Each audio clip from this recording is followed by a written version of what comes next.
Esse é um vídeo sobre os 10 estados de vida segundo o budismo. Esse já é o terceiro vídeo que eu tô fazendo, baseado na minha leitura feita neste livro aqui, que se chama Vida, um Enigma, uma Joia Preciosa, do mestre Daisaku Ikeda. E ele traz muitos conceitos interessantes. É um livro que fala justamente sobre a importância de apreciar a vida, justamente como essa joia preciosa. E logo no início ele já explica sobre os 10 estados de vida, né? E antes de falar sobre isso, é importante deixar muito claro que o budismo, diferente de religiões, principalmente judaico-cristãs, assim, o budismo acredita na reencarnação, acredita na vida eterna, não na vida eterna de que daqui nós vamos passar para um céu ou um inferno, baseado no julgamento de uma divindade criadora. Não. É um budismo em que acredita, é uma religião que acredita nessa vida eterna em que vamos continuar após a morte, voltaremos para ter uma outra vida, uma outra chance para mudar e ser melhor, né? Mudar a nossa tendência básica do nosso karma. E por que entender os 10 estados de vida é tão importante? É interessante você saber, pelo menos eu vejo dessa maneira, eu acho que para mim é importante aprender sobre os 10 estados de vida, porque quando eu consigo identificar, por exemplo, no momento em que eu estou reagindo de alguma maneira ou outra, eu consigo dar nome ao porquê que eu estou sentindo, porquê que eu estou vivendo aquilo ali, e isso ressignificar, né, como eu vou reagir a partir daquele momento. Pode ser complicado, mas quando a gente começa a praticar o budismo, a gente começa a tomar mais consciência, né, das nossas ações, que é em consequência, porque ação para o sânscrito significa karma.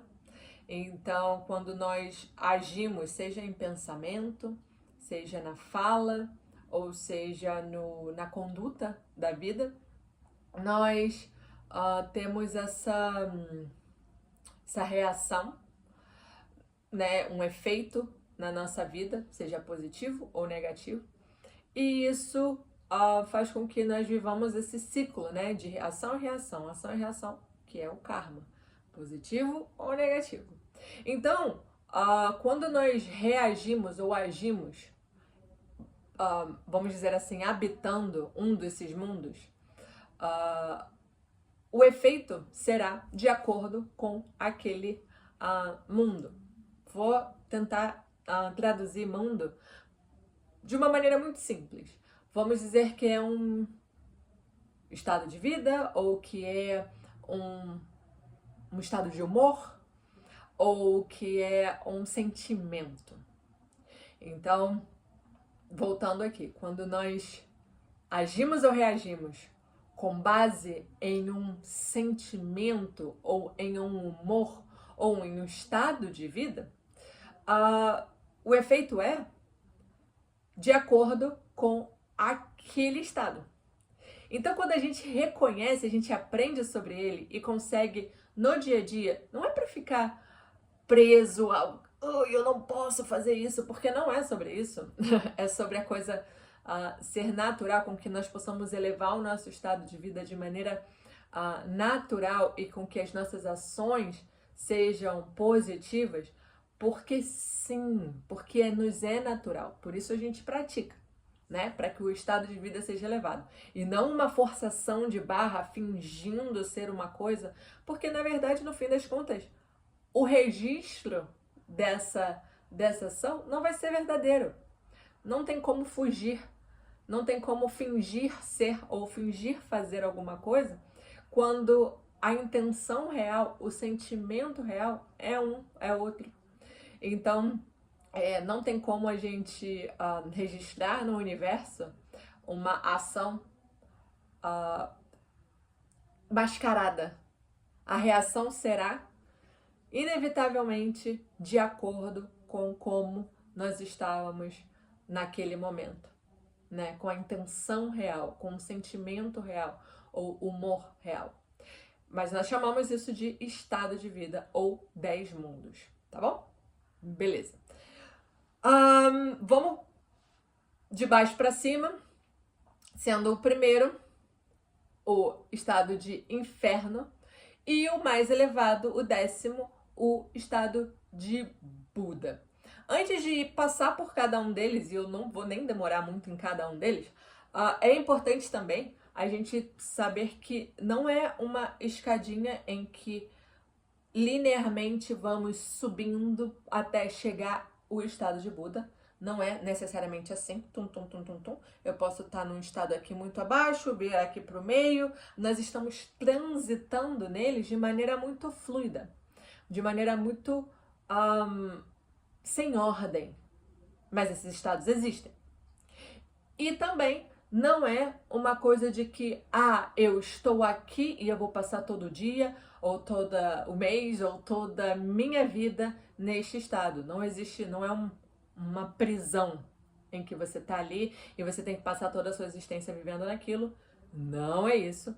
E também, quando você chega, se você chega ao estado de Buda, não é aquele estado em que você, ganhei aqui a minha medalhinha e eu vou carregá-la e eu sou um Buda, eu atingi o estado de Buda e ninguém vai tirar isso de mim. Também não é assim. Como eu disse, a gente está transitando em cada um deles e o tempo que a gente manifesta cada um deles é realmente de acordo com cada um. De acordo com, inclusive, a consciência, o estado de espírito de cada um, tá? Por isso que estudar é legal. É legal porque quando a gente manifesta e a gente traz a consciência de que a gente agiu, de repente, de uma maneira egoísta, de uma maneira muito baseada na ira, ou na fome, ou muito alegre, de maneira supérflua, a gente, caramba, é isso. Isso não é ruim, não é necessariamente muito ruim, né? A gente não precisa também ficar com medo de estar em nenhum desses estados. Porém, a gente transita por um tempo determinado que vai de acordo com cada um, tá? Então, lembrando muito rápido aqui, não é uma escadinha até chegar a um. A gente não fica por tempo determinado em cada um. Isso depende da vida de cada pessoa. E também não é chegar a ganhar a medalhinha do estado de Buda e que isso não vai tirar de você. Beleza? Então tá bom. Então vamos falar sobre o primeiro estado, o estado mais inferior, que é o estado de inferno. O estado de inferno, ele, em japonês, ele se chama Jikoku. Eu posso estar falando errado o japonês, tá? Jikoku, é J-I-Goku, né? G-O-K-U. Em que o Ji significa o mais baixo e Goku é limitado, preso. Então é a pessoa presa no estado mais baixo. Então, inferno é aquele momento em que a pessoa está realmente limitada num sofrimento muito profundo, e que não existe nada mais importante, ou que na verdade nada é importante, nem mesmo a própria vida. Então, para dar exemplos, pessoas que estão em depressão profunda, pessoas que matam, ou seja, né, não tem nenhuma dignidade com a própria vida e tampouco com as demais, né? Em consequência. Então é um estado realmente muito baixo e não existe como olhar para além daquele sofrimento. É um sofrimento muito profundo. Seu estado de inferno. O estado de fome é o segundo estado. É aquele estado que a pessoa não tem saciedade. E, uma coisa também importante é que, às vezes, a gente pode fazer analogias do significado literal da coisa. Então, fome. Uma pessoa que está com fome está de fome. Porém, não é somente a isso, não está limitado a isso.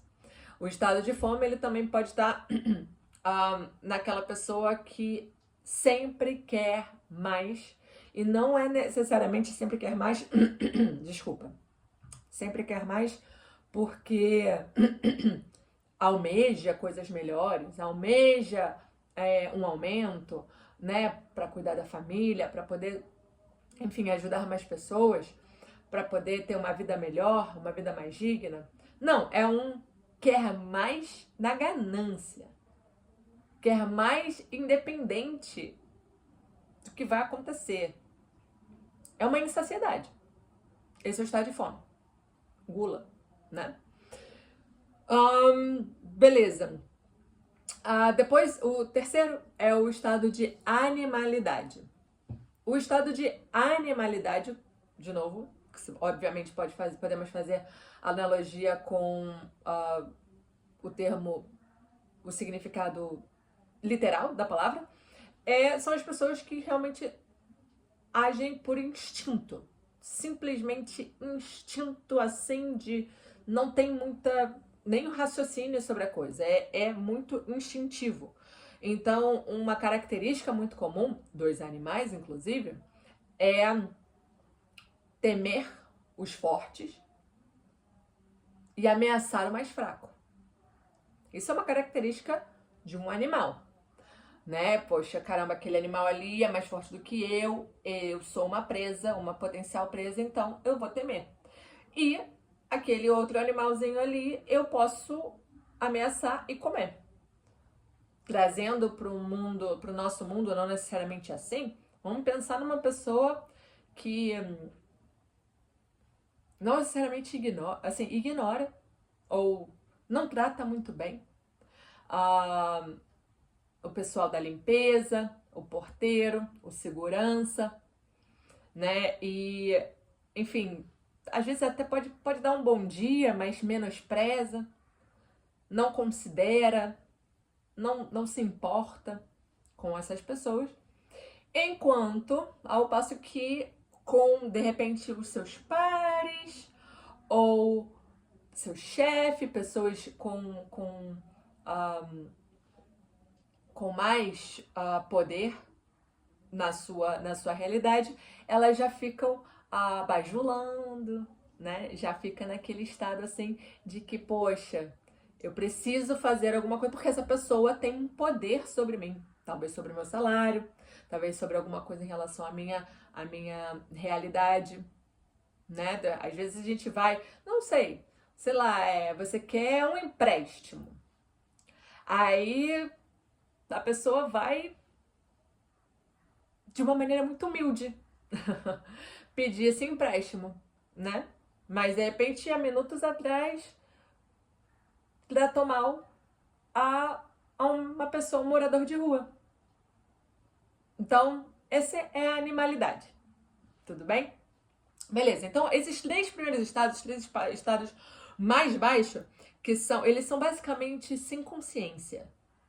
A pessoa não consegue nem compreender que tá naquilo ali. É um instinto, porque aquilo ali é o mais importante, né? Então ela não consegue nem raciocinar de que ela tá agindo daquela maneira. Aí, enfim, passando um pouquinho mais para razão, vem o estado de ira, que é o número 4. O estado de ira, ele é diferente porque existe uma maldade consciente. A ira a pessoa sabe o que está fazendo. Ela consegue ardilosamente armar coisas, né, para o próprio benefício e também para obviamente, fazer com que outras pessoas sofram, né? Ela quer vencer, ela quer ganhar, ela quer prosperar, independentemente de como as outras pessoas vão estar ou não, né? Fazendo os outros sofrer ou não. E também, né, poxa, levando ao literal, pessoas muito explosivas, né, enfim, aquele momento de raiva e briga, quando a pessoa está sendo dominada pelo estado de ira. Beleza? Então, esses 4, agora adicionando o estado de ira, né? O inferno, a fome, a animalidade e agora a ira, são os 4 maus caminhos. Beleza? Os 4 maus caminhos, assim, é melhor não estar ali, né? É melhor não manifestar aquilo ali. Aí, adicionando a ira, olha só que coisa. Logo depois, o 5º estado é o estado de alegria. O estado... Não, desculpa. Não, ainda não. É o estado de tranquilidade. Olha só, já é extremo oposto da ira. É o estado de tranquilidade ou humanidade. É uma paz consigo mesmo. Imagina você acordando de manhã, quando não tem... Enfim, quando tá tudo bem. Você acorda de manhã, num domingo sem trabalho... Faz sol, o tempo tá gostoso, né? Isso é uma tranquilidade. Você tem comida em casa, você tem teto, não tem muita preocupação quando você acorda de manhã.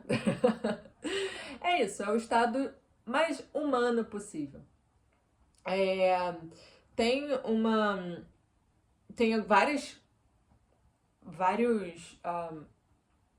várias qualidades, mas a serenidade é uma delas, né? No estado de tranquilidade. E aí, logo depois da tranquilidade, vem a alegria.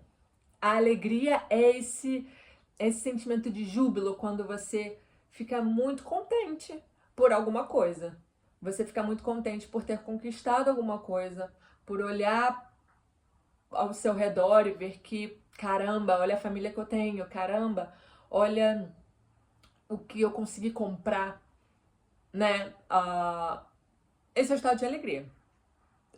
E normalmente é aquele estado que quase que uma euforia. Euforia. É uma euforia. Euforia? Caramba, não sei se estou falando essa palavra certa. Foi mal, desculpa. Eu não vou cortar isso não, vai ficar assim mesmo. E aí, é um estado que todo mundo gosta de se sentir alegre, né?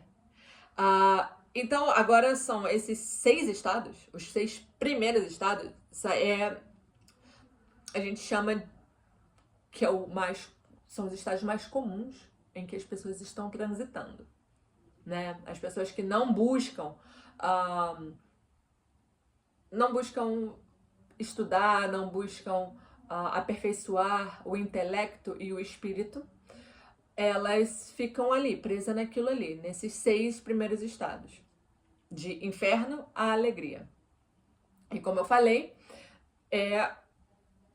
estamos transitando entre eles e não existe um tempo determinado. Eu posso estar muito alegre porque eu comprei um carro, mas esse carro pode me trazer um sofrimento porque, caramba, eu não pensei que eu tinha que pagar o IPVA e o seguro e já me é uma dor de cabeça, eu já tô estressada. E esse estresse, ele pode, de repente, apagar da minha mente por alguns instantes porque... Não sei, eu fui dormir e eu consegui dormir tranquila e acordei no dia seguinte tranquila. E quando eu acordo tranquila, eu posso, de repente, me irritar muito rapidamente, ficar irada, porque alguém que mora comigo já tá no 220 e eu gosto de acordar devagar, tranquila, com calma. E a pessoa tá falando não sei o que e eu já me estresso, já fico pé da vida. Então, ao longo do dia, a gente vai de um para o outro, de um para o outro, de um para o outro, muito rapidamente.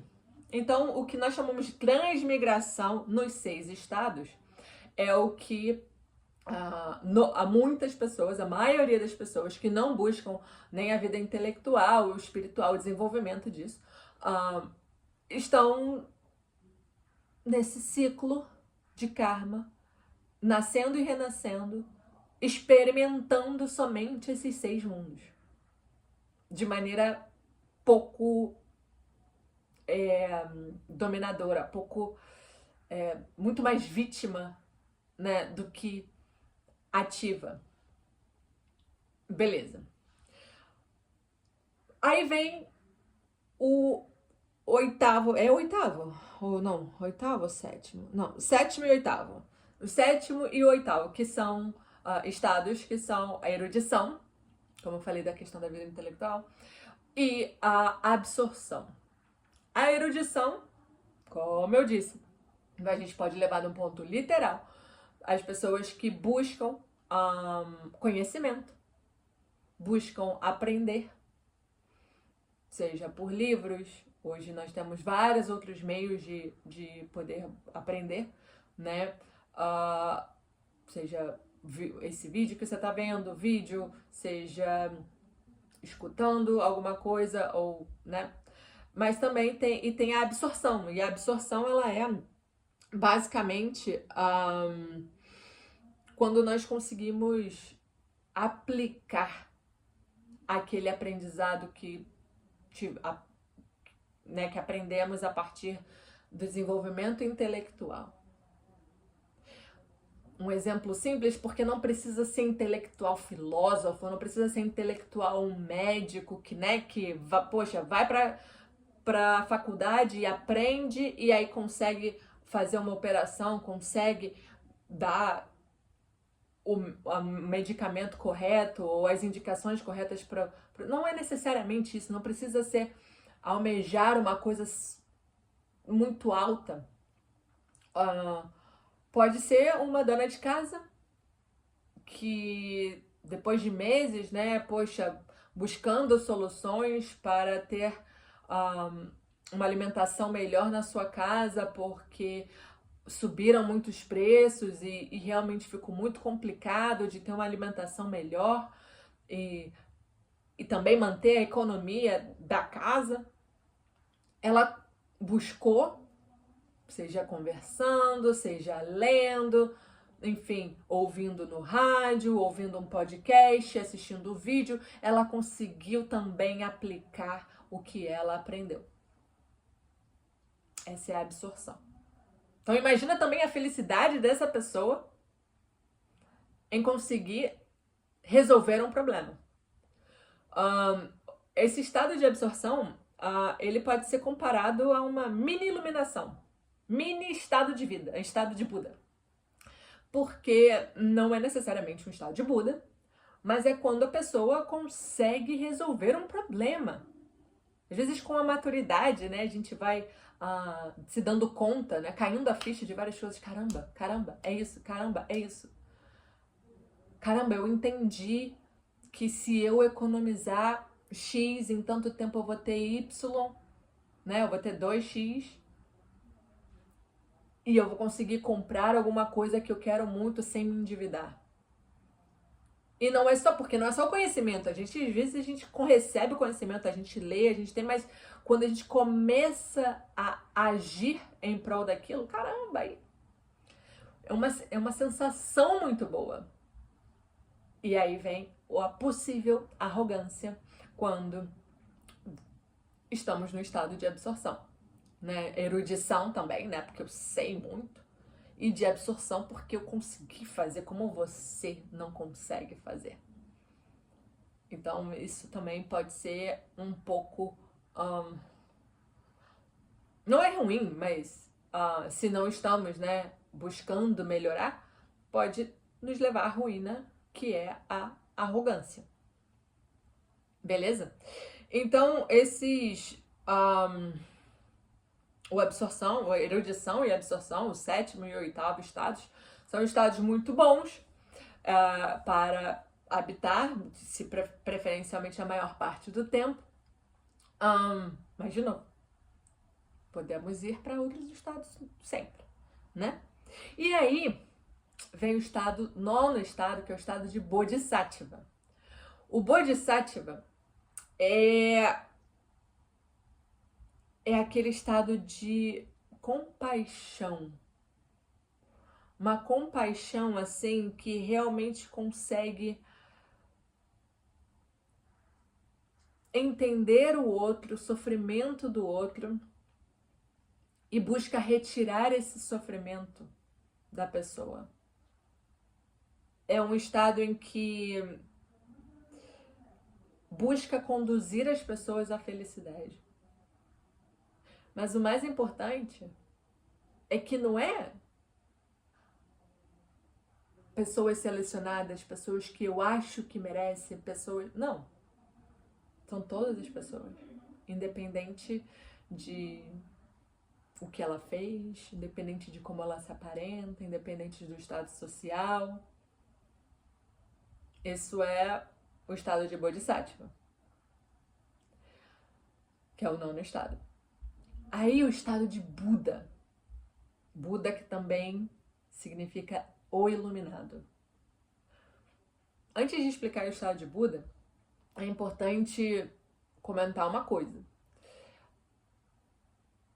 Existem muitos relatos, né, ou tentativas de explicar o que é a iluminação, tentativas de descrever o que é este estado, como é estar neste estado, mas a primeira coisa é saber que não existe palavras para descrever a compreensão ou como se sente estar neste estado.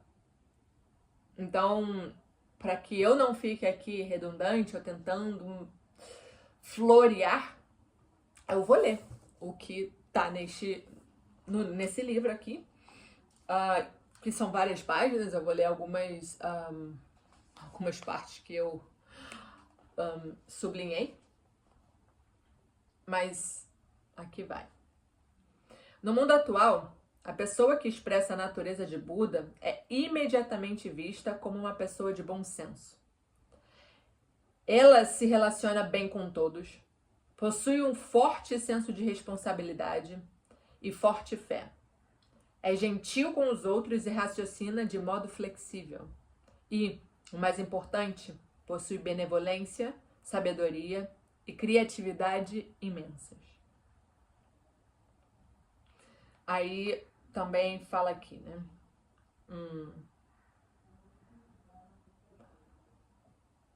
Independente de sua condição temporal, são em essência direcionadas para a natureza de Buda. De acordo com os ensinos orais, todas as formas de vida no universo, independente de sua condição temporal, são em essência direcionadas para a natureza de Buda. Eu não li desde o início. Então, na vida do estado de Buda, cada instante do presente contém a eternidade. Então, é essa compreensão da eternidade da vida. Imagina o tempo inteiro, quando você atinge a iluminação, você tem essa certeza da eternidade da vida. Pois toda a energia vital do cosmos está contida num único instante da vida. A pessoa que se encontra no estado de Buda quase não percebe a passagem do tempo físico, pois a sua vida é plena e feliz a cada instante, como se ela estivesse vivenciando a alegria de viver por toda a eternidade. Caramba, nossa. Não, vou ter que repetir isso aqui. A pessoa que se encontra no estado de Buda quase não percebe a passagem do tempo físico, pois a sua vida é plena de felicidade a cada instante, como se ela estivesse vivenciando a alegria de viver por toda a eternidade. Então imagina uma pessoa que busca estar, porque como eu falei, não é uma medalha que você ganha e por sempre você vai estar vivendo no estado de Buda. Mas a pessoa que almeja e busca constantemente estar neste estado de Buda, ela consegue, enfim, viver em prol justamente dessa compreensão de que vale a pena respeitar a própria vida e também a dos demais. Como eu falei, assim, não tem como eu colocar em palavras. É só vivendo. É só buscando. E só para finalizar, antes do final desse vídeo, saiba que existe um outro vídeo falando sobre como devemos viver a vida. E isso faz com que a gente realmente compreenda, né, a importância de viver a vida de maneira digna. De poder respeitar a própria vida e também as dos demais. Então é isso. Se você gostou desse vídeo, comenta, dá like e me segue para mais conteúdo como esse. Um beijo e tchau!